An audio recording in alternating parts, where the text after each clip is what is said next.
Hey everyone, this week we have been looking at some of the new Black Series figures from the fan channel Wave. So far, we've looked at Commander Bakara and Prince Shizor from Shadows of the Empire, and today we are finally looking at the Commando Droid, and in case you were wondering why it's called the Commando Droid, let's ask Carrie Fisher. There's no underwear in space. Well, there you have it. When I posted on Instagram that I got this figure, I got probably 20 or 30 messages asking me to please carefully review the articulation and the stability based on a lot of the droids that we've had in the past in the Black Series. We all have the same exact concerns with this figure. Is it going to feel amazing like the Super Battle Droid, or is it going to just kind of fall over all the time like the B1? Let's go ahead and unbox this and take a look.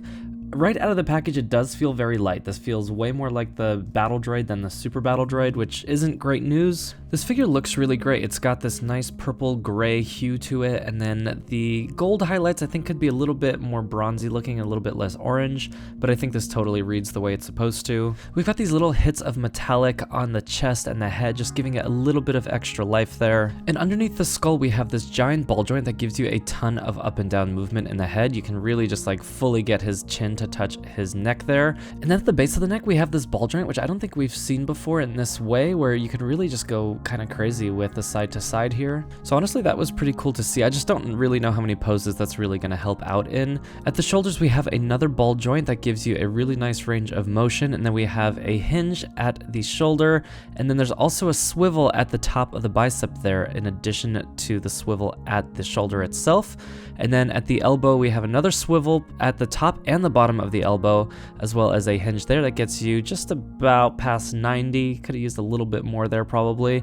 And then at the wrist, it's sort of like the Battle Droid where the hand is separate from the actual wrist peg, so you can rotate it or you can actually spin it the other way to get like a side to side movement there. The articulation on the legs is not as good, but at the torso we have a very limited crunch at the top of the abdomen. I wouldn't even call that a crunch, but you do have a swivel. And even though there's some movement between the actual different, I guess, ribs of the abdomen there, it doesn't really stay into place. We do have a little bit of a swivel down at the bottom of the abdomen. Now here's where the figures start to disappoint, is at the hips here. We've got these ball joints that just peg into the legs here, where there's no like thigh cut or anything, and there's definitely a very limited range of lateral movement here. You can really only spin it a little bit, which is kind of frustrating because a lot of the poses that you do with certain droids, you kind of want to have that stability by spreading the legs a little bit, and here that's not as much of an option.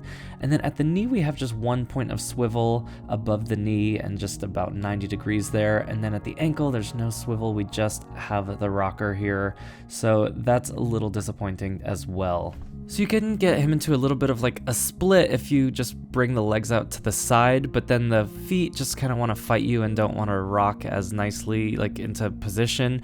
I just found myself a little bit frustrated with this compared to a lot of other figures that are much easier to get into similar poses. They use this really light gray for the blade here that just looks a bit silly. I think it's the right color for the blade itself, but I think the handle should be a little bit darker. Nothing you can't fix with a little bit of a dark wash, but that feels kind of funny to have to do. And then just the classic Battle Droid blaster here. The sword does fit nicely into the hand, and I do feel like most people are going to be displaying this with the sword rather than the blaster, but I think if you're going to get more than one of these, maybe you'll have one with the blaster.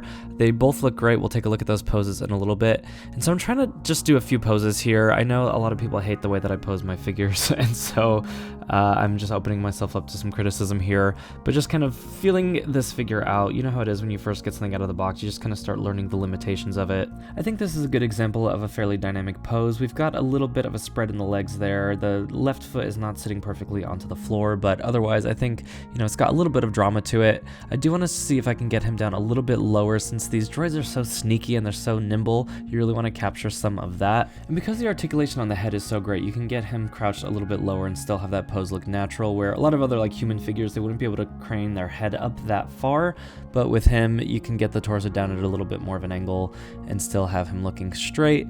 And you know, it's like decently stable, definitely better than the Battle Droid, just not as good as the Super Battle Droid. And now we've got him holding both weapons. The legs still look a little bit weird.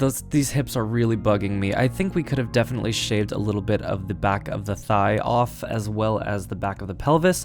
It would have looked the same from the front, but just giving you a little bit more of that lateral rotation. that I think would just have made a lot of these poses look a lot more natural and dynamic. It did remind me a lot of when you're trying to pose the battle droid and it just keeps kind of fighting you. You want to get those legs just a little bit wider for that stability, and it just keeps wanting to squeeze them back together. This does have some storage for the blade on the back, and it's a nice secure fit, so this isn't going to just like pop out. You can actually support the droid just from the peg, so that was cool to see. If any of you 3D printed or purchased the Skylu 3D model kit, this is what those look like together. You can see the paint job that I did on the right, more of a graphite gray and more of a bronze on the highlights there. And let's bring in everyone's least favorite figure to try to pose, the B1 battle droid. Yeah, you can see what I'm talking about with the thighs here. Like, there's just no movement there. If you have this figure, you know how frustrating that is, where just the tiniest little bit of rotation would have helped a lot, and instead you're just kind of stuck just constantly fighting these legs. Here's a nice height comparison that kind of gives you the idea of where this scales. I think it's exactly where it should be. I don't want to sound like I don't like this figure. Like, I've been really enjoying it, and I definitely want to get like maybe 3 more. I think it'd be so fun to set up a squad of these. I would have liked to see just slightly different engineering in the legs, but let's take a blow test on these. Pretty good. It's up there with the Super Battle Droid. Gotta give it credit for that. Here's my version of like a running with the blaster pose. I do think that this looks pretty good. The thighs were fighting me a little bit, but definitely is able to sit in this position. This is one that I think actually looks really nice. You can go ahead and pose him with your Clone Wars figures. I really wanted to get him into like a crouching and running pose, like he's about to come grab you, and this one was a little bit trickier. I wasn't really able to find a way to make this one work. And same with like a running with the blade pose, just it was a little bit trickier to get into anything that would stay. And so I really did mess around with this for a few minutes, and it just kept feeling like it was close and then just would never stand. Just for the heck of it, I decided to try it with the Super Battle Droid, and I just went ahead and put it in the same position and was able to just get it to stand like on the very first try without any adjustments. This obviously is a much heavier figure with much bigger feet and that kind of thing, so it's not really fair to compare, but I do wish that the Commando droid had sort of the same premium feel that the SBD has.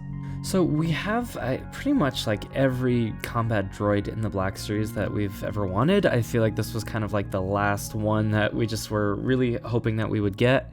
This has been such a great year for that, and I know that you all are hyped on this, and I think you totally should be. I think it's a really fun figure. Let me know in the comments below if you're going to be picking one of these up or how many you'll be picking up. I definitely feel like I want at least one more. I don't know if I'll have them all displayed on the shelf, but I need to like at least sit and set up a scene at least once. Thank you guys so much for watching. Please like the video if you have not already. Subscribe if you are new to the channel. I'm always doing early reviews of upcoming Black Series figures, so make sure you stay tuned so you don't miss anything. Until then, here are some other videos from my channel that you may enjoy, and I'll see you all next time.